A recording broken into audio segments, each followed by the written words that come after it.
arrest and deportations of most criminal aliens for the next 100 days. In essence, our whole country is now a sanctuary country, not only for criminal aliens, but for those who are here in defiance of our own laws.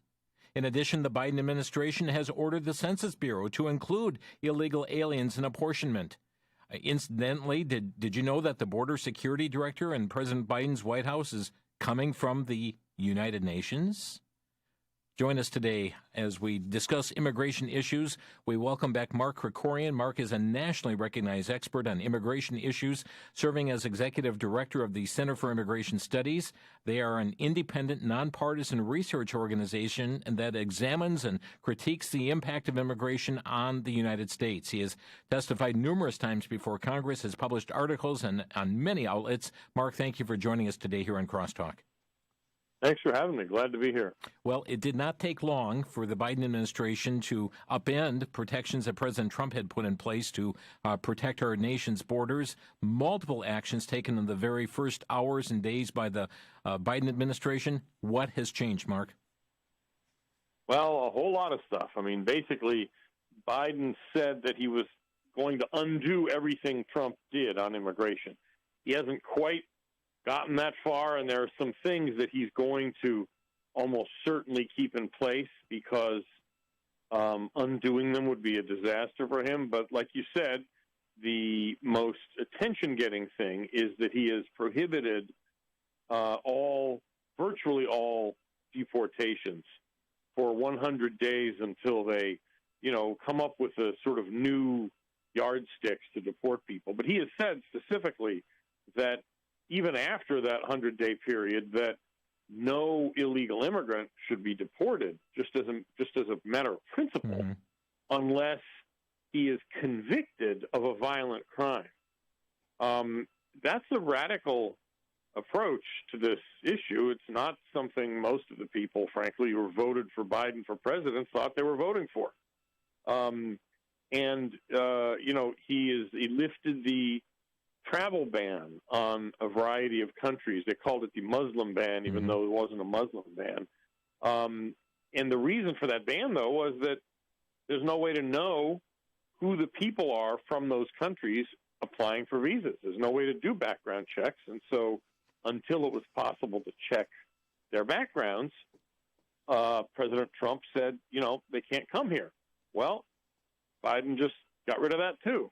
And he introduced a big amnesty bill as well that, again, is a radical departure, even from the amnesty bills of a few years ago, which at least promised that they would enforce the law in the future after the amnesty happened.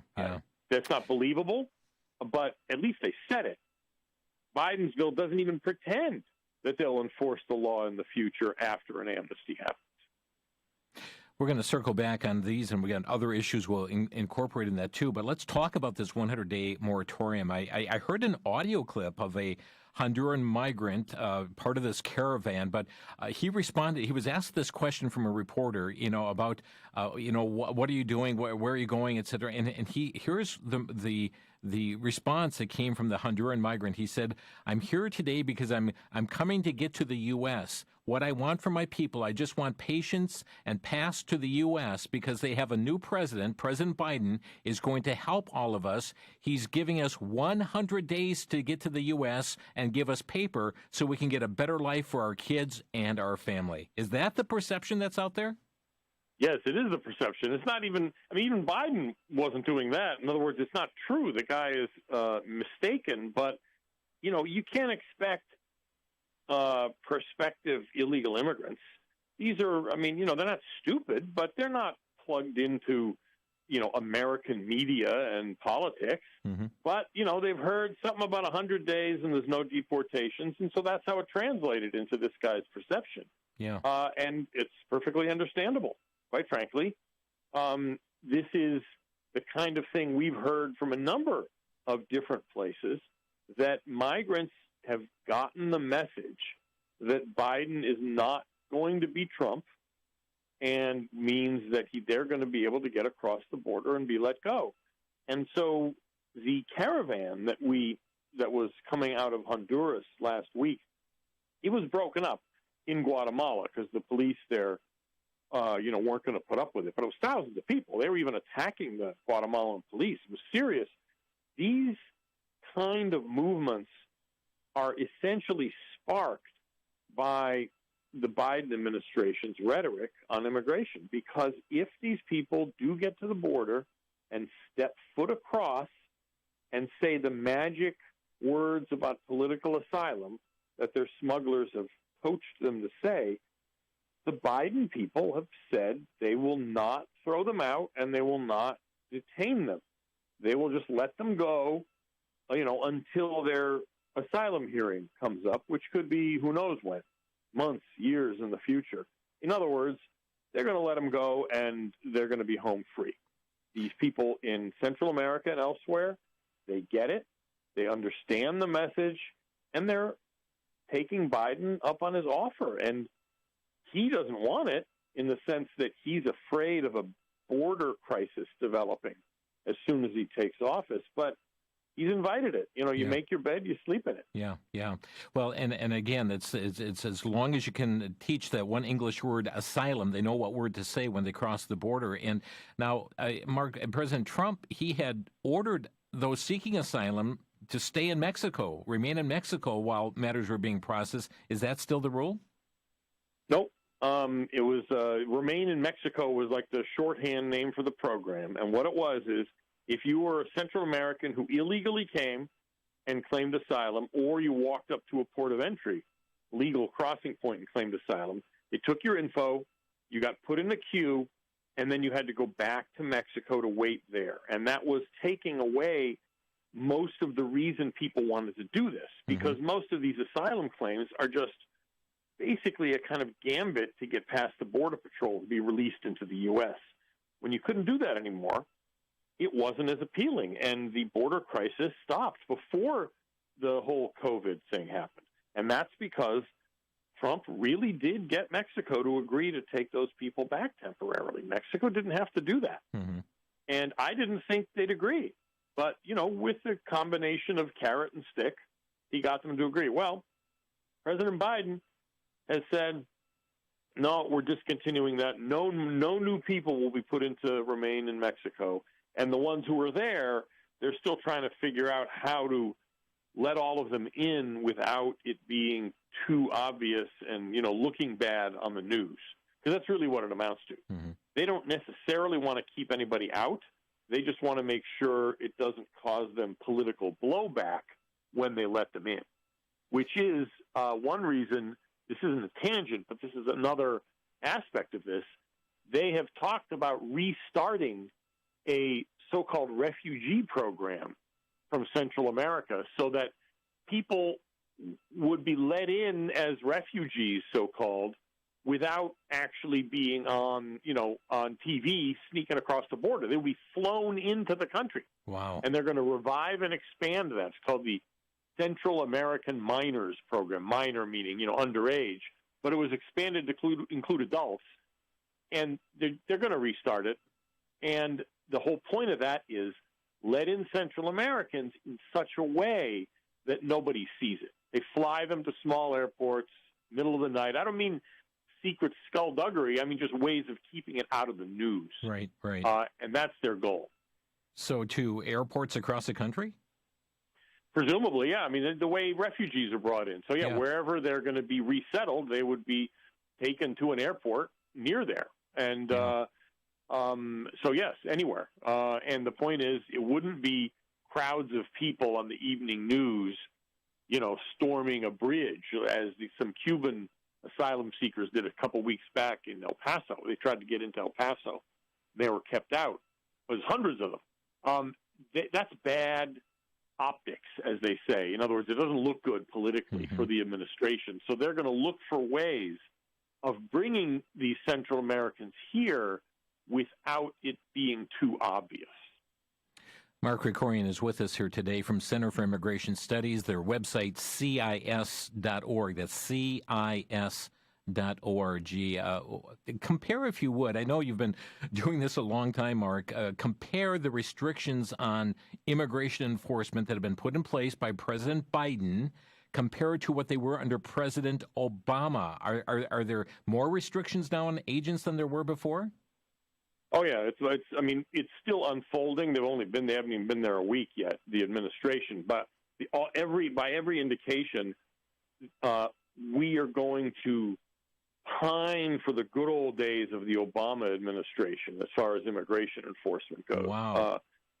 Biden basically spent much of the campaign apologizing for how strict supposedly Obama was in immigration enforcement and pledging that he would never make that mistake again.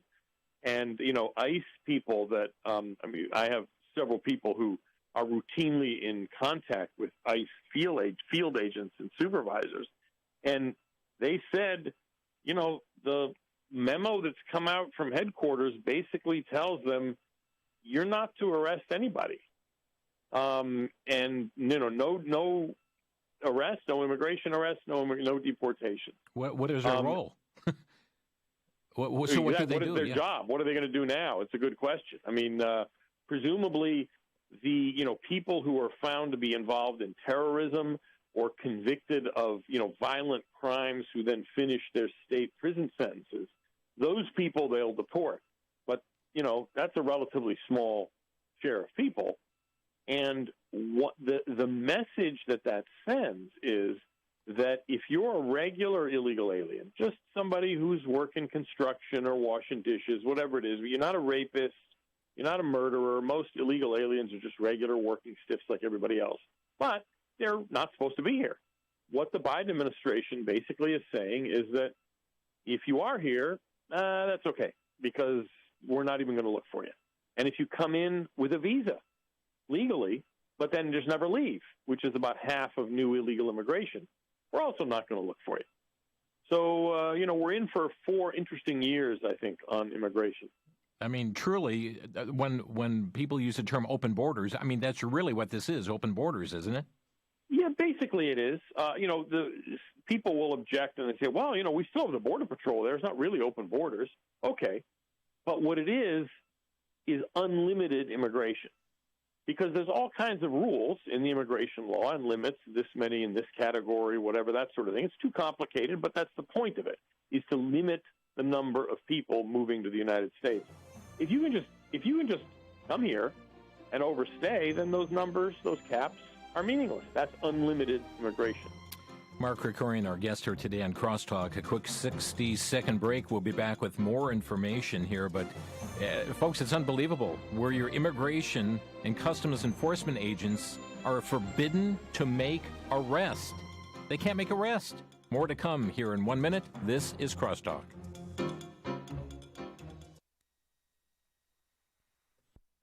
Back to Genesis with Dr. John Morris, geologist and president of the Institute for Creation Research. Dr. Morris, how fast did the animals migrate away from Ararat after Noah's flood? Chris, the Bible tells us that after the flood, God commanded the animals to be fruitful and multiply and fill the earth. And that they did, migrating to fill the earth. There are some modern-day examples of rapid animal spreadings, several coming from the island continent of Australia, which until recently had no mammals.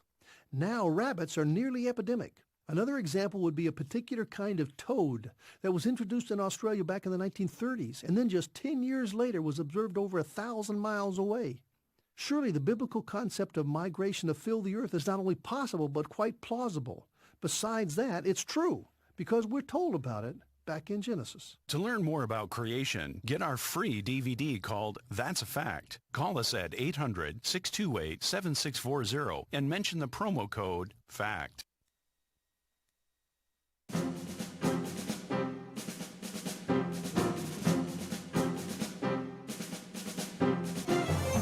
Well, friends, whether you understand it or not, here's the very simplest terms. The Biden administration has, in essence, turned the United States into a sanctuary nation.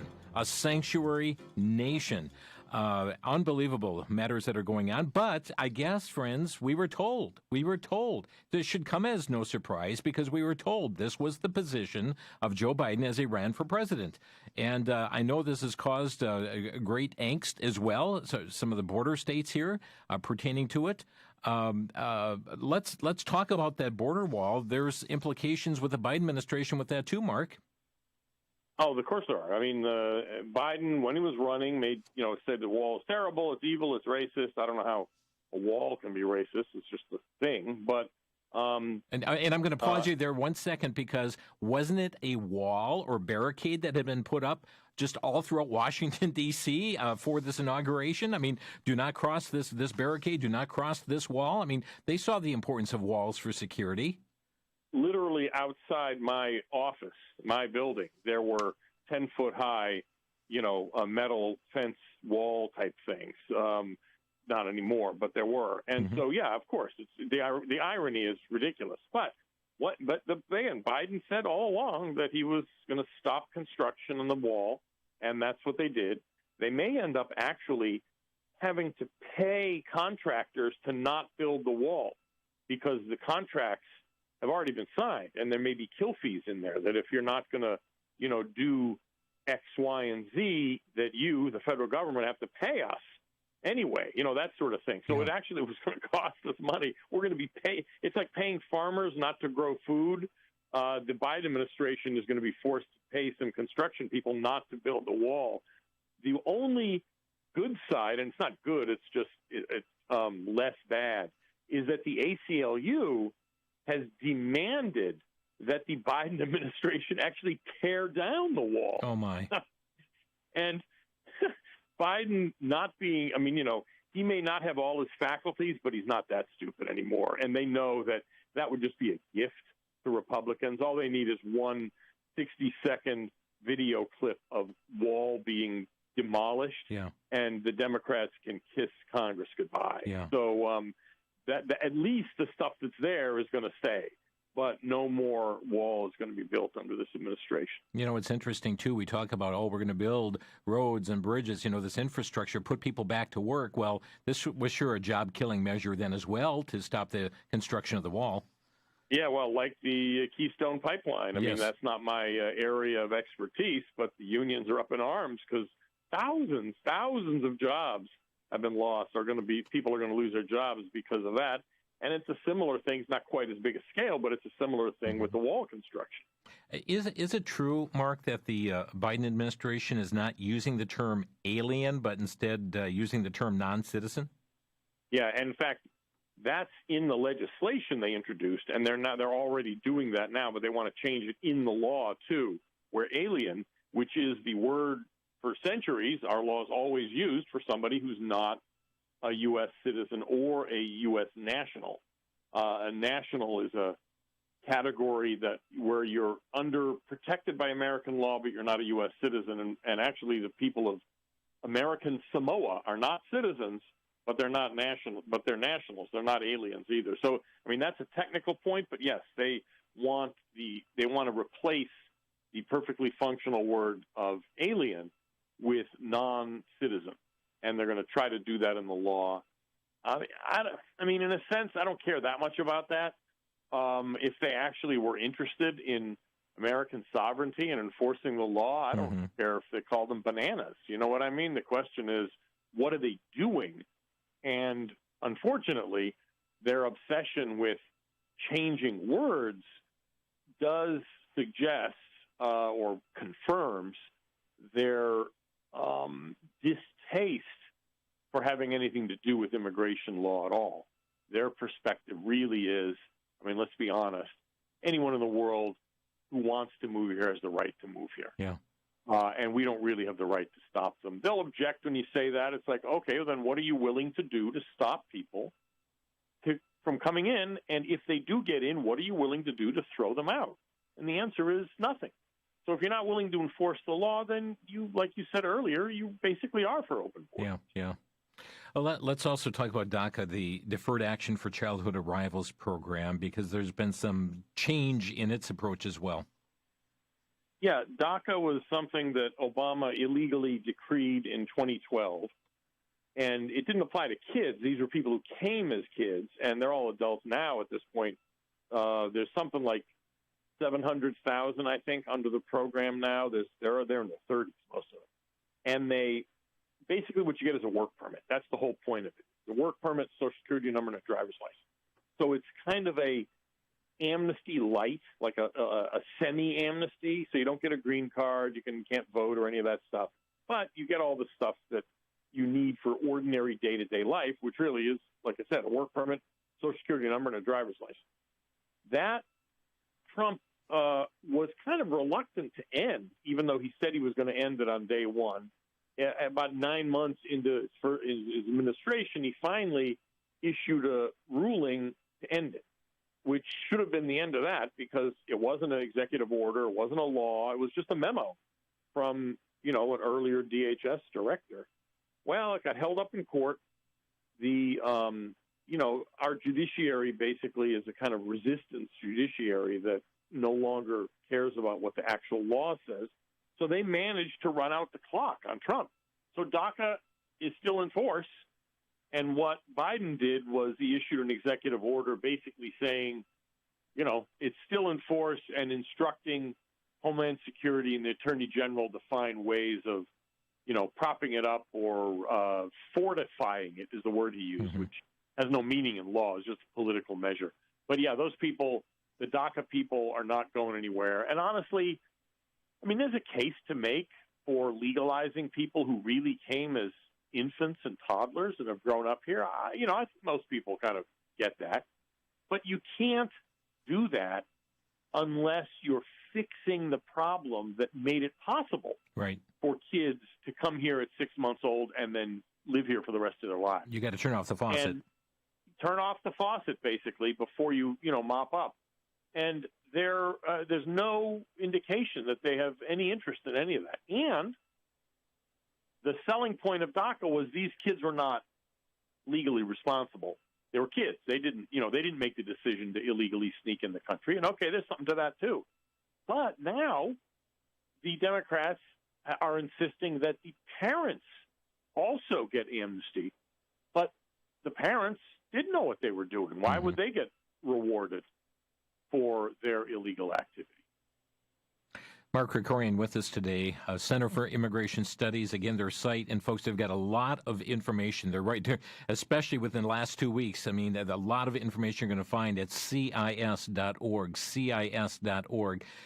You referred to in your opening comments here too, Mark, in regard to the quote ban, doing away with the Muslim ban, and this is a term that's been used by the media. It's been used by activist group.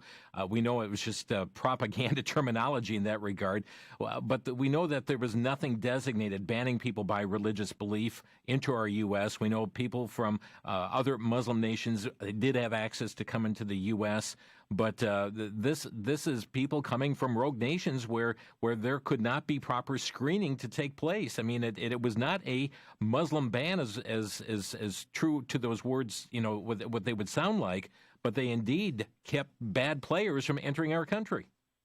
Yeah, and that was the whole point. And, it kept some non-bad players, too, from coming in. We just had no way of telling who was who. That was the reason.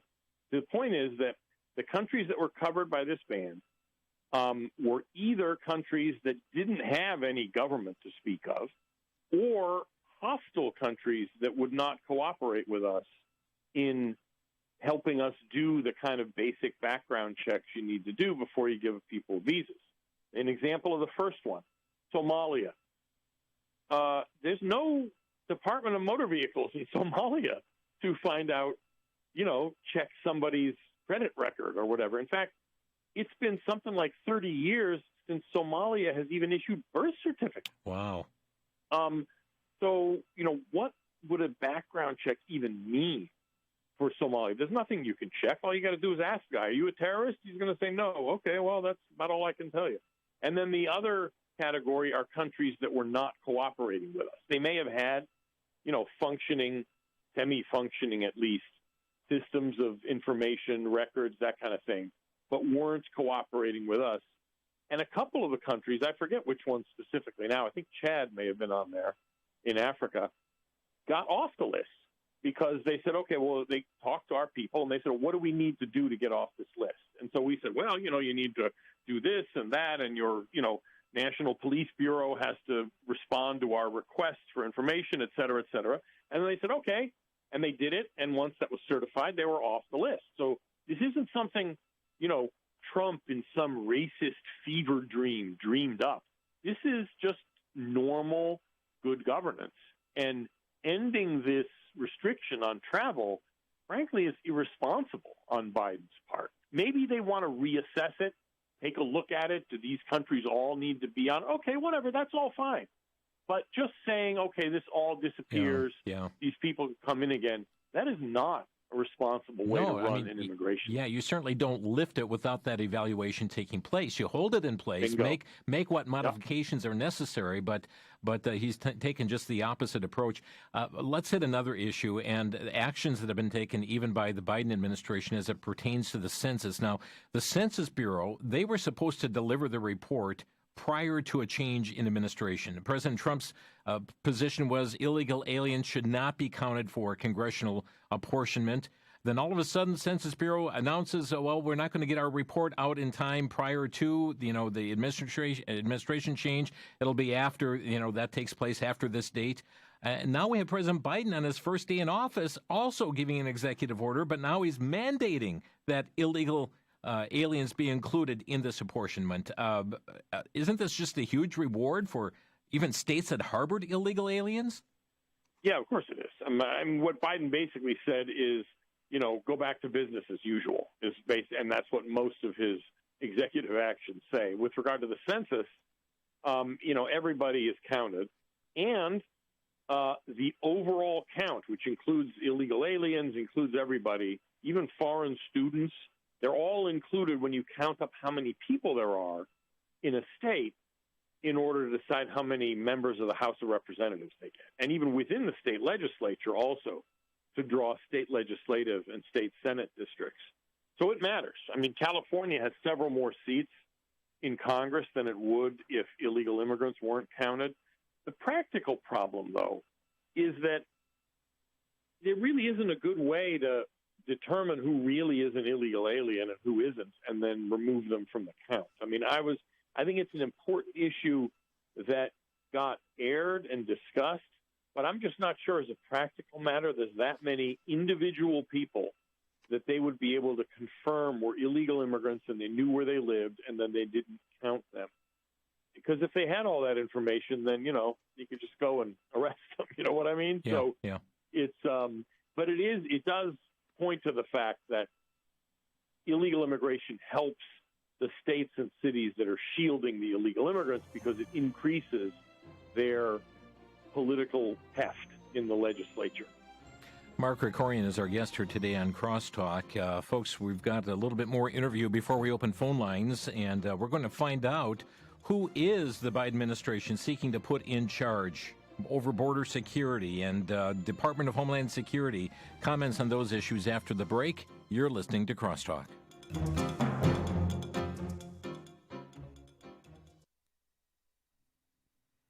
Year after year, generation after generation, we as Americans enjoy the right and opportunity to let our voices be heard through the election of our governing officials. With over 200 years of peaceful transition from one elected body to another, the stability of America's republic stands alone among nations. Our founders pledged their life, their fortune, and their sacred honor in the establishment of this nation. Our country's founding documents have guided this nation and are the substance by which today's laws are judged. Do you own a copy of the Constitution? Documents of Freedom is a pocket-sized booklet containing the Constitution, the Bill of Rights, and all other amendments passed. The booklet also features the Declaration of Independence and Washington's Farewell. Documents of Freedom is available for a donation of $5 or more to VCY America and can be made by calling 1-800-729-9829. That's 1-800-729-9829.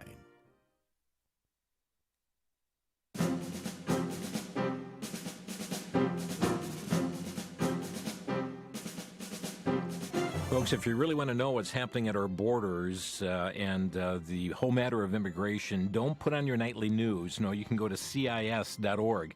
Citizens for Immigration Studies. Their director is with us today, Mark Krikorian, and talking about issues that are going on at our borders and our immigration policy. But, Mark, let's talk about the Border Security Director in the Biden administration. Who is this person? And I understand there's some links to the UN?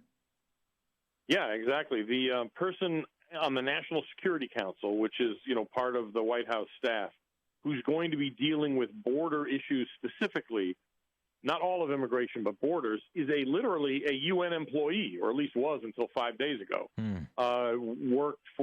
She was the D.C., spokesman for the UN High Commissioner for Refugees. Talk about, fox in the hen house. And I'm not saying the person is bad. I'm sure she's a perfectly nice person. But the idea that we should be drawing our staff in charge of American border security from the United Nations staff is just nuts. The person in charge of all immigration policy in general in the White House is a woman named Esther Oliveria. She's a former Ted Kennedy staffer, so that's all you need to know there.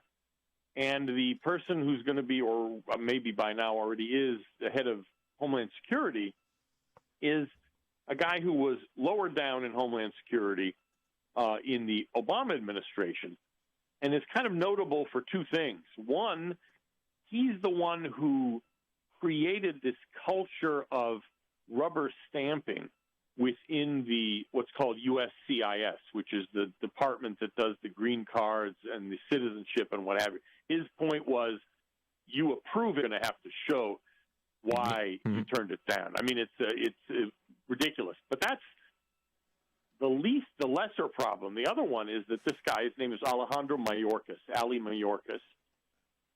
He was actually intervening on behalf of foreign visa applicants who didn't really qualify, but were big donors to the Clinton administration or Clinton campaign, to Clinton's various cronies and minions.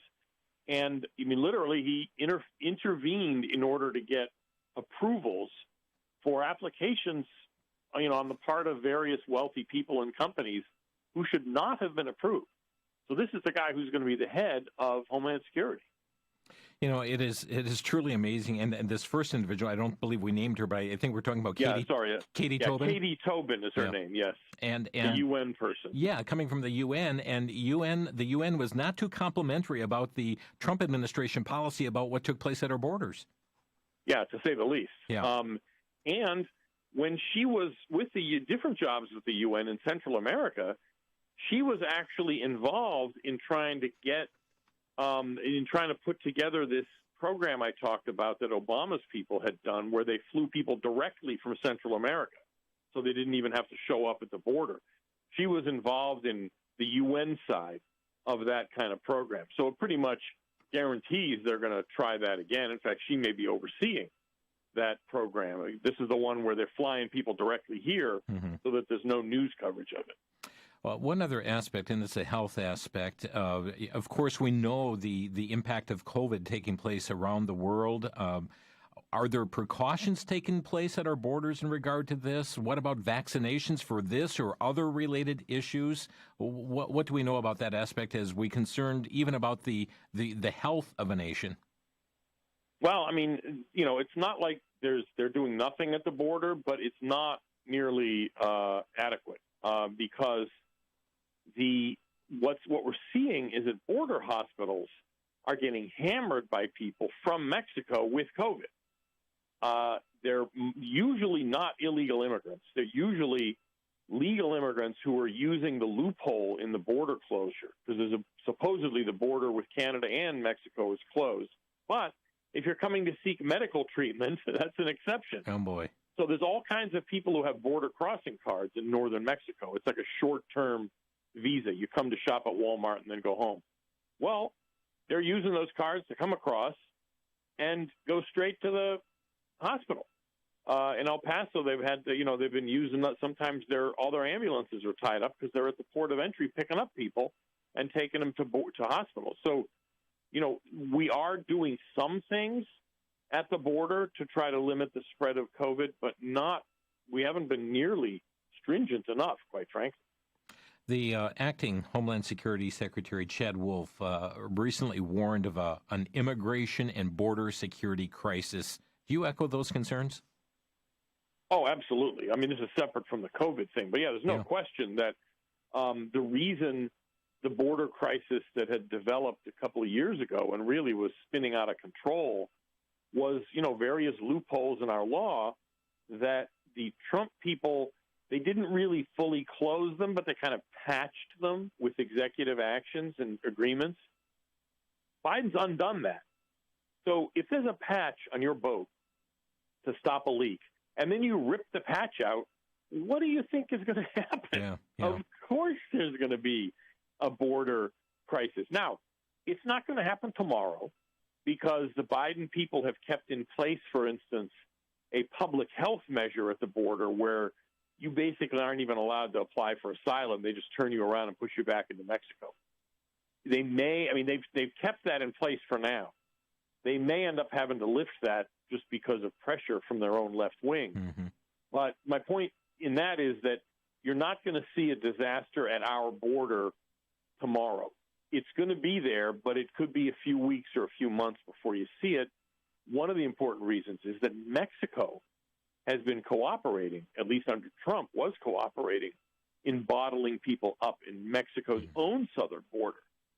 How long are they going to keep that up without Trump's, threats of trade retaliation, that sort of thing? That's what got him to do it. I don't see Biden having the spine or the stomach to keep those kind of threats in place. Mm-hmm.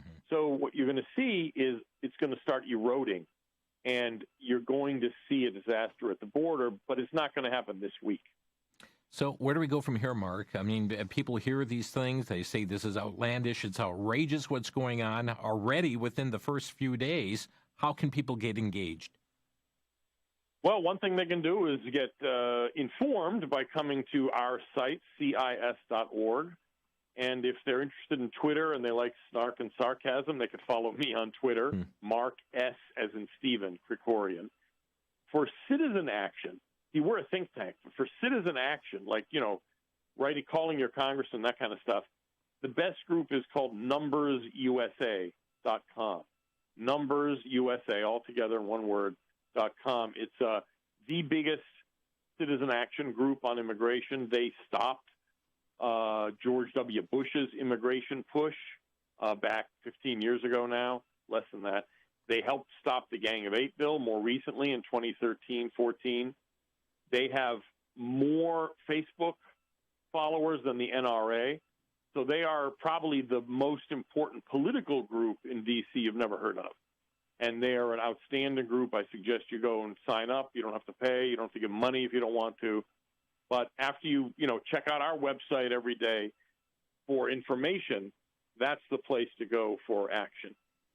CIS.org and then numbersusa.com. Let's open some phone lines here today on Crosstalk. Our number, 800-733-9829, 800-733-9829.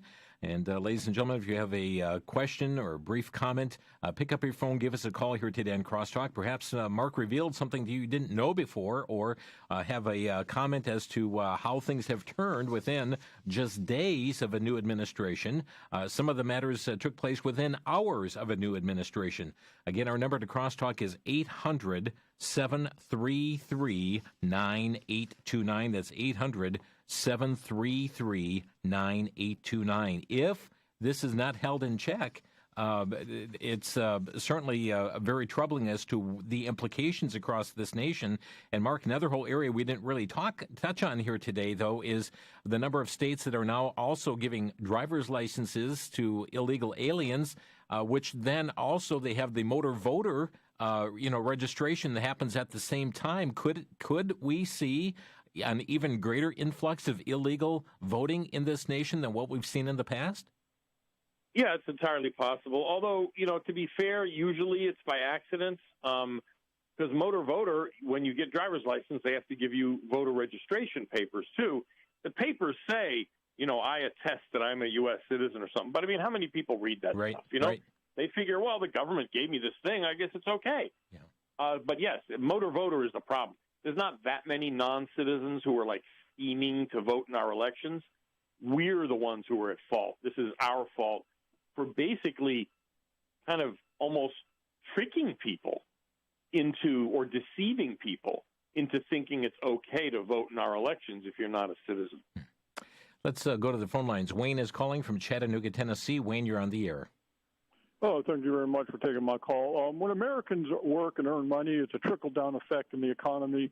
I understand when immigrants earn money, they send a large amount of money back to their hometown for family members, and that has a drastic effect on the economy. Yeah, I mean, the term for that is remittances. They remit the money back home. Yes, in fact, a big share of immigrants come here precisely to earn money to send home. Now, the amount, when you look at the whole size of the American economy, isn't that big. I mean, it's a lot of money, but it's not as big. Our economy is huge. But the money is coming from some of the places in our country that are most starved for investment capital and for just spending. In other words, they're coming from poorer places where they actually need the money, and instead of investing the money, say, in saving for their kids' college or to buy a lunch truck or whatever it is, they're sending the money home to grandma. And, they're not doing anything illegal or wrong. It's their money. They get to do whatever they want to with it. But it's not helpful to our economy, and it's not even necessarily helpful to the countries where it's going, because if you're in, Guatemala, you're getting this stream of money into your village from people who left. Well, all the young people want to leave and go get money, too. That doesn't help the development of those countries. So, remittances, it's not like it's morally wrong, but it's not a good policy. And the last thing I'd say on this is that some significant share of people who send money home are actually receiving American welfare, food stamps maybe, or Medicaid. And so what they're doing is American taxpayers are subsidizing those remittances. Wow. It's outrageous. We've tried to get numbers on that. It's very difficult to get, but we know it's a real thing. Thank you, Wayne. Let's go to Russell in Salina, Kansas. You're on the air. Yes, Jim, thanks for taking my call. My comment is about the negative coverage on the border issue. I don't think we have to worry about that. It's too fresh on my mind how they covered China and the Bidens. So if they do, I'm sure they'll cover some, but it'll probably be covered over, and it'll be nice, emotional stories. Mm-hmm. That's my comment. Well, no, it's a good point. And that's a real, there's going to be plenty of that. Sob stories, this person, it's bad in Guatemala, what have you, that sort of thing. There's going to be a lot of that. But there's a lot of alternative media now. Everybody's got a cell phone camera. There's no way you can hide, people trying to storm the border. So while it's a real problem, I'm not that worried about it because you just can't hide things that big. Thank you, Russell, for the call. We're up against a break. We'll come back to more of your phone calls following it. This is Crosstalk on VCY.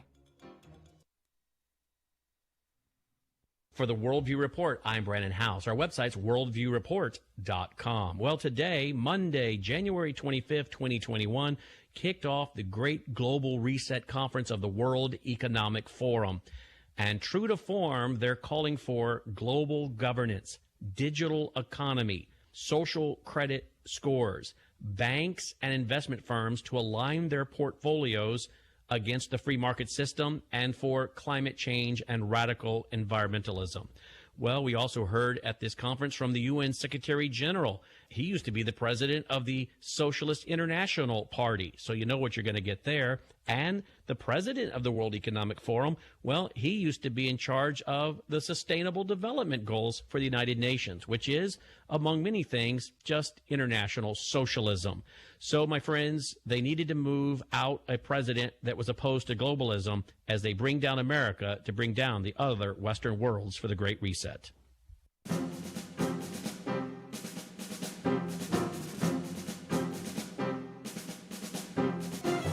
This is Crosstalk on VCY America. Our guest today, Mark Krikorian from the Center for Immigration Studies. Again, their website, CIS.org. That stands for Center for Immigration Studies, CIS.org. And also encourage you to check out numbersusa.com. That's numbersusa.com. Let's go right back to the phone lines. Calling in from Menno, South Dakota. Ralph, you're on the air. Yeah. My question is, if I understood right, your guest said that illegal immigrants are counted for representation in Congress. Now, if that's true, how long has that been going on, and why is it even at all? Because illegals are not supposed to be able to vote, so why should they be counted for representation? Thank you, Ralph. Yeah, good question. I mean, the Constitution says that everybody in a state is counted, and then you, based on the whole number of persons, as the language says, you decide, you decide how many congressmen they get. And then within the state, they also divide up districts and what have you. The question is that supposed to cover people who are, for purposes of representation, should that only count citizens, or should that count everybody, non-citizens, whether they're legal or illegal or not? The position up to now has been that everybody gets counted, illegal immigrants too. There have been several lawsuits over the past several decades. Each time there's a census, they always get thrown out, usually because of based on what's called standing, where the people trying to sue, the court says you don't have any basis for suing. You have no reason to sue on this. But it's a live issue as to whether this is something that we want to change. That was why it was good Trump issued that order to exclude them. Like I said, though, I think there's a practical problem of how do you know whom to exclude and whom to count if you're only going to count citizens. Yeah. It's not that easy. Well, it's also interesting that we used to have the question, are you a U.S. citizen, on the census, and that question was removed. The question was removed altogether. I mean, having the question on there, it seems to me, is perfectly legitimate. Yeah. Maybe you could base it on that. But, the Trump administration tried to put the question back on the census. Back to the courts. And the court stopped them. Yep. Thank you, Ralph. A good question. Let's go next to Barry in South Milwaukee, Wisconsin. You're on the air. God bless, gentlemen. I'd like Mr. Krikorian to comment not only about the illegal immigration across the southern border, but about the massive fentanyl problem pouring across our southern border. And I'll take your comments off the air. Thank you. Yeah, I mean, that's a good point. Border security is about immigration, but it's not just about immigration. It's about anything or anybody that shouldn't be coming across the border. It's national security, it's drugs, it's whatever. And the drug problem is, become a pretty significant problem. Fentanyl, meth used to all be made here. Now a lot of that's imported. There's an interesting connection, though, between immigration and the drug issue on the border. And it's not that illegal immigrants bring in drugs. Some of them do as a way of paying for their passage, but usually that's marijuana because it's bulky. The interesting thing is that when there's a border crisis, huge numbers of people showing up, like a whole busload of them, women and children, they step over the border, they say asylum, and then the Border Patrol has to spend the entire rest of the day processing those people. What do you think happens elsewhere on the border while they're doing that? In fact, the cartels often would direct these people, say, okay, we're not going to tax you for crossing our territory, but you have to cross there, and we're going to do our business 5 miles away over here, and the Border Patrol isn't even going to be watching because they're going to be dealing with you. Wow. Doug, in Pensacola, Florida, you're on the air. Yes, good afternoon. I'd like to ask Mark, are you aware of organizations here in the United States who accommodate the illegal traffic, the illegal aliens, getting them placed in certain parts of the country? How do they wind up in Georgia or in Minnesota, these big clusters of illegals? Sure. And I just wondered, are there organizations that are placing these people in certain areas? In some cases, yes, some no. In Georgia, what really drew the illegal immigrants there, or Georgia is now one of the top 10 immigration states, is just work. Because Georgia had a dry, economy. Some of them came for farming, but then lots of people moved to the Atlanta area for construction. So that really didn't require anybody to kind of do anything. That wasn't orchestrated. That was just, that's where the jobs were. But your example of Minnesota was interesting, and it's not just Minnesota, but refugee resettlement is in fact directed by these nonprofit groups and the State Department. And what that does is kind of plant the seeds of future immigration, some of it legal, but also some of it illegal. So the answer is, it's some of both. Some immigrants go places just because that's where the work is. Others go places literally because they have been sent there. It depends on the situation. And so some will use the argument that, well, they will take jobs that U.S. citizens don't want, so it's a good thing. Yeah, that's a whole other show. Yeah. But no, that's baloney, because there's no such thing as a job Americans won't do. All the jobs that are immigrant heavy, except for a tiny handful of relatively small occupations, are mostly done by American citizens, whether it's office cleaning, janitorial, all of that kind of stuff, construction, restaurants. Most of those people are in those fields are native-born Americans. If you have cheap enough labor, where, say, in a restaurant or a factory, everybody speaks Spanish and you basically can't function if you don't, well, that changes things. But that's not because Americans can't do the jobs. It's because immigrants kind of were brought in to displace the American workers who used to be there. Brad, West Dallas, you got 30 seconds. Go ahead. Hey, Brother Jim. I just disagree about one thing that your guest mentioned. He's talking about when they send money home, it's not immoral. Well, you have to differentiate. If they're here illegally, then yes, it is. Everything they do once they're here is illegal from beginning to end. Mark, your response.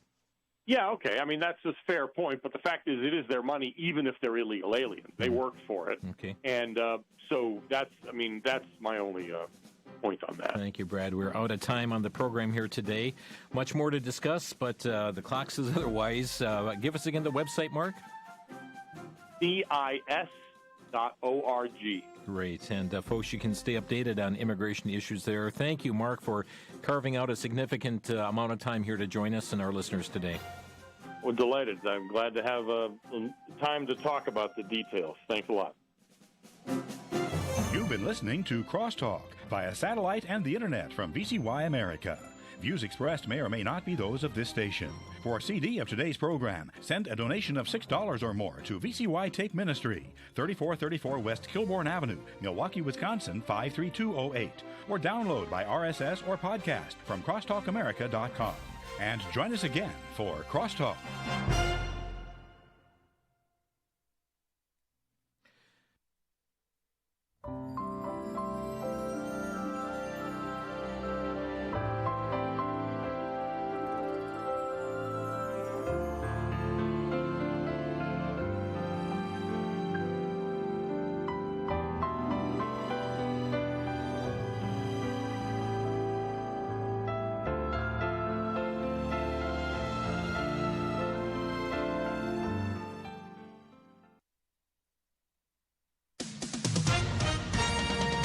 With SRN News, I'm John Scott.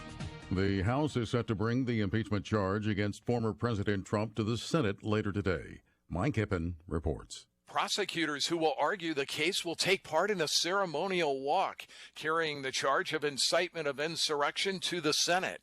They're hoping that strong Republican denunciations of Trump after the January 6th riot will result in a conviction and a separate vote to bar him from holding office again. But a growing number of GOP senators say they oppose the proceedings, and many have been rallying to his legal defense, just as they did during his first impeachment trial last year. Arguments in the Senate trial will begin the week of February 8th. Mike Hempen, Washington. Republican Senator Rob Portman of Ohio says he won't seek re-election in 2022 and plans to end a career in federal government that spans more than 3 decades. Also at SRNnews.com, President Biden is signing an executive order revoking a Pentagon policy that largely barred transgender individuals from joining the military. The new order overturns a ban